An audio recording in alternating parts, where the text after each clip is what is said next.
প্রকাশ করতে হবে এবং পর্যালোচনা করে জনগণের মতামত দিয়ে দেশের স্বার্থবিরোধী সকল অসম চুক্তি বাতিল করতে হবে। আমরা এই দাবিতে এখনই রোড মার্চ শুরু করব। আমরা এখান থেকে বেরিয়ে ডাইরেক্ট হয়ে বঙ্গভবনের পাশ দিয়ে পার্কের শেষ মাথায় যাব। সেখান থেকে আমাদের রোড মার্চ এইটা শুরু হলো। আমরা গাড়িতে উঠবো, এরপর পথে পথে আমরা যাত্রা করে দুপুরে পৌঁছাবো চান্দিনায় এবং বিকালে টাউন হল ময়দানে কুমিল্লায় আমরা সমাবেশে মিলিত হব। আগামীকাল সকালের ফেরি থেকে আমাদের যাত্রা শুরু হবে। সকাল 9টায় ফেরি শহীদ মিনার থেকে বড় মিছিল বের হবে।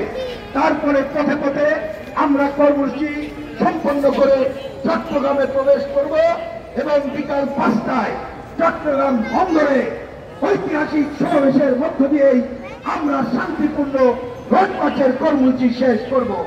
আমরা আশা করব বিগত সরকারের ধারাবাহিকতায় অন্তর্বর্তীকালীন সরকার বন্দরকে ইজারা দেওয়া সহ যে কাজ করতে চাইছে তার থেকে তারা পিছু হটবে।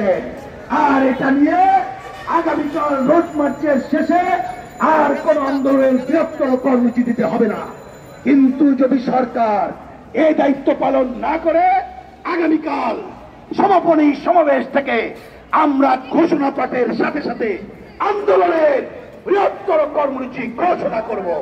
আসুন, কথা আমি বাড়াচ্ছি না, নেতৃবৃন্দ আমরা হাতে হাত ধরে সামনে থাকবো।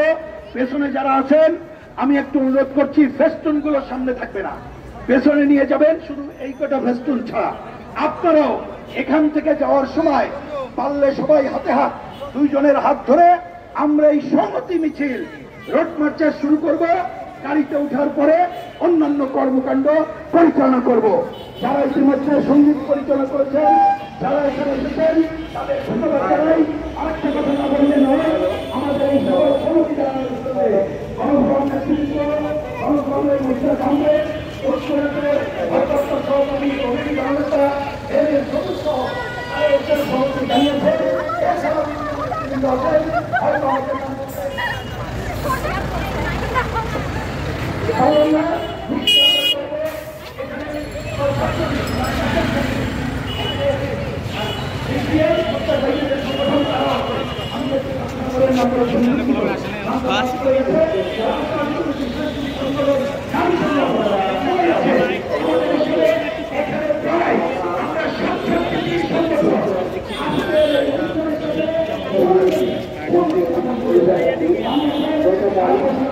বর্তমান সরকারের